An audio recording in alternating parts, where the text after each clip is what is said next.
Hi, I'm Jess. And I'm Mike. Welcome to San Francisco. Welcome to our home on wheels. This is a 2017 Mercedes Sprinter on a 144 wheelbase. And come on inside, we'll show you around. All right, so we're going to start the van tour here at the shoebox storage. This is a cool little spot for our muddy shoes and other wet things that we kind of need to store away. We did this by covering our floor over the factory step. We gained like 4 square feet of interior space, and it gave us a nice little storage spot. So that is a nice addition to the van. Right here is the refrigerator. It locks in place for when we drive, and when we're parked, it slides out. And it is a 12-volt CFX 35 Dometic refrigerator. Keeps all of our food nice and fresh and cold.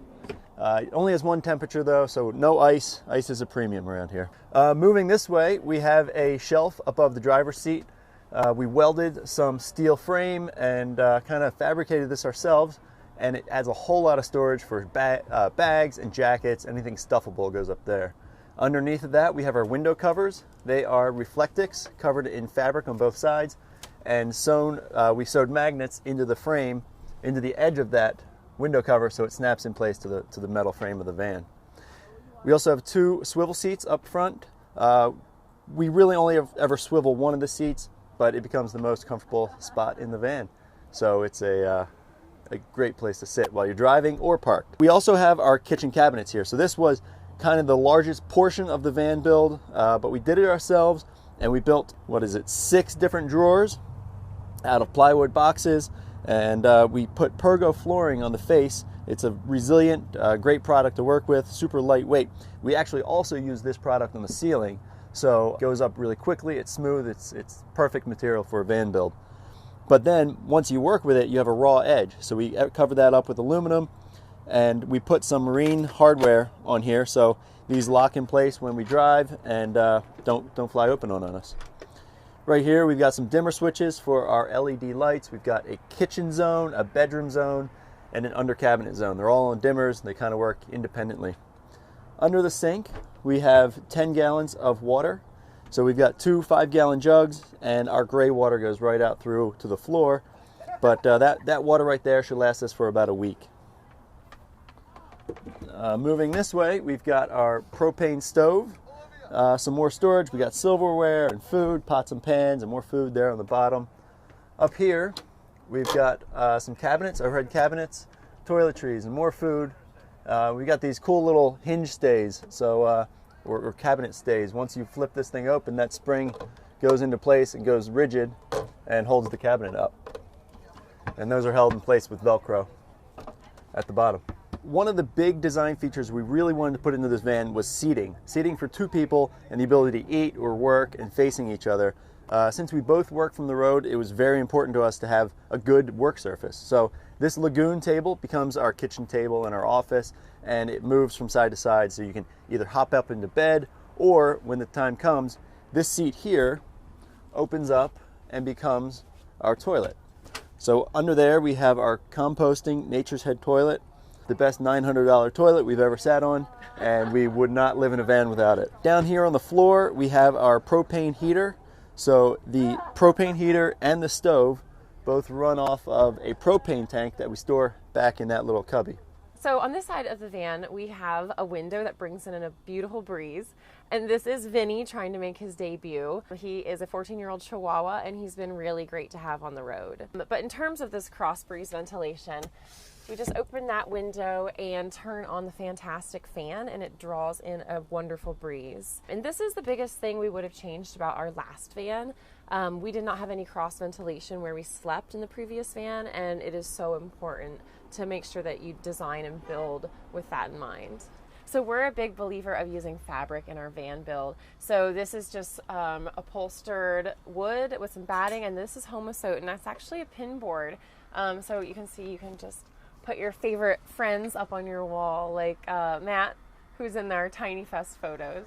So a lot of people ask us about living in a van with a dog, and we have a few measures in place to make sure that he is taken care of. One of them is the fan, so that it pulls in cool air. The second is our insulated window covers. And then also we have a security camera back here. So that allows us to watch the video feed of him. So we know if anything's going on in here that we need to come back and address. We also have something called the temp stick, and that allows us to receive alerts to our phone through our Wi-Fi hotspot if it's too hot or too cold. And then again, we can come back and make sure that he stays comfortable. So this is a rack from Zen Vans.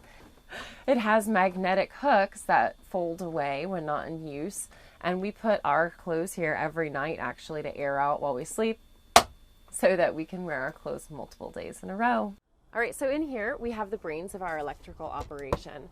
So here we have access to our fuses, to the solar charge controller, so we can monitor the health of our batteries, see what's going in and what's going out. We run a pretty lean power setup, so we only use a 400 watt pure sine wave inverter because we don't run a whole lot on the 120. So we also have a 4G LTE booster from WeBoost, and that helps us get 1 to 2 extra bars when we're on the edge of service, which allows us to work in more remote places. I would recommend it. Yeah, definitely. We got it because I was going to be working full-time at the very beginning of our venture. I don't work full-time anymore, but it's really critical to have that connectivity so that we can keep the wheels rolling financially. So the way I make money and live on the road is actually through freelance science communications. And what this means is I help translate scientific materials for public consumption, essentially PR for science. What this means on a day-to-day is that I spend a couple hours a day in front of my computer, either on emails or phone calls with clients, and then once every 2 months I'll go fly to meet up with a client. And that's really why we have this really awesome workspace here, is so that we can both work at this table. So I used to be in research science, and I was noticing that there wasn't a lot of communication between the general public and scientists. There just wasn't somebody who could bridge that gap to translate the way that each of those communities speak. And so that's where I tried to find a job. So I went to a communications agency, and we helped build a career path for scientists who are interested in helping the public understand more about science. And so I was I think it was like a scientific executive or something, a fancy title in the PR world. And that's where I really was able to bridge that communication gap. And that's what I still do today, just more in a freelance capacity as opposed to a full-time, 50-hour-a-week job. There were definitely negotiations to this career choice. When I was a full-time employee, I was commuting 4 hours a day between Baltimore and Washington, D.C., driving, taking the subway, taking a train, walking. So it was just a very long commute. Eventually, after I'd been there for a year, 2 years, you get a day from home, 2 days from home per week. And then towards the end, it's just better to, work 4 extra hours than to be commuting. So then my schedule was moving work from home, which allowed me to really see that opportunity for me to take it remote, as in like remote, not just sitting in my house in one position, but literally work from anywhere. And so now that we travel, our home is everywhere we go, meaning that anywhere we go, as long as there's internet, I can work and I can make a living. I'm not tethered to, a house, brick and mortar. And that's really been one of the freedoms that we've been so happy to have and to make and to create for ourselves. And there's nothing stopping you if you want to do it too. So since we've been living on the road, I've become a traveling artist. And every day I take my sketchbook out and I go to all the cool places we visit, and I get to draw. That's what I do. And I draw and I paint. And so this here is my little traveling art kit. You open it up and I've got a pencil and all these awesome water brushes, my technical drawing pens, a little refillable ink. This is my kind of custom-made watercolor kit. I took a 12 pack of watercolors, divided them all in half, so now it's a 24 pack of travel watercolors. Here's my little key, and this is the kit that I take. It's always ready to go. On this side, I have business cards, because as I'm outside, I've got these business cards and stickers. Everyone always say, "Oh, what are you doing?" So I say, "This is me. This is my account drawn there." And I'm always kind of out and about. But this is the sketchbook I use. It's about 5 by 7. And you can see every day it fill up another page. I really love that after this trip or where, over the years, I just build this whole catalog of journals, and they can all line up on a shelf. I put the date and the location on the spine, and it's my growing and ever-expanding project. So back here in the garage, we have 2 bikes, skis, snowboard, a surfboard, an inflatable stand-up paddleboard, a skateboard, camping gear, Burning Man gear, a box of shoes, and a box of snow gear.